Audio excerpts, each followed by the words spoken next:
प्रति पंढरपुरात भाविकांची मांदियाळी पांडुरंग महोत्सव प्रारंभ। महाराष्ट्रातील प्रति पंढरपूर म्हणून ओळख असलेल्या राहुरी तालुक्यातील श्री क्षेत्र ताराबाद श्री संत कवी महिपती महाराजांच्या पदस्पर्शाने पावन झालेल्या भूमीमध्ये नवमी ते अमावस्या या सप्ताहामध्ये पांडुरंग 7 दिवस भाविकांच्या दर्शनासाठी श्री क्षेत्र ताराबाद येथे येत असतात।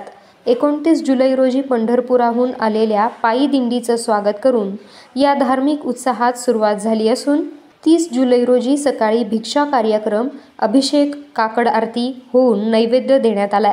31 जुलै रोजी एकादशी निमित्त सकाळी 11 वाजता हरिभक्त परायण नाना महाराज गागरे यांची कीर्तन होऊन 12 वाजता मध्यान्ह आरती, दुपारी 4 वाजता हरिभक्त पारायण सुभाष महाराज आहेर यांचे कीर्तन झाले असून रात्री 8 वाजता हरिभक्त परायण एकनाथ महाराज यांचे कीर्तन संपन्न झाले।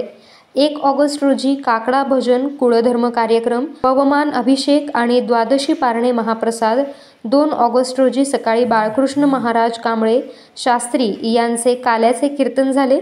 आषाढी एकादशी दिवशी ज्या भाविकांना पंढरपूर येथे दर्शनासाठी जाता आले नाही त्यांच्यासाठी पंढरीचा पांडुरंग भाविकांना दर्शन देण्यासाठी 7 दिवस श्री क्षेत्र ताराबाद येथे येत असतात अशी आख्यायिका असून यास सुमारे 296 वर्षांची परंपरा आहे। यामुळे ताराबाद येथे या कालखंडात मोठा उत्सव संपन्न होतोय। या निमित्ताने मंदिर आणि परिसरावर भव्य अशी लाइटिंग करण्यात आली आहे। दरवर्षी लाखो भाविक संत कवी महिपती महाराज आणि विठ्ठल रुक्मिणी यांच्या दर्शनाचा लाभ घेतात।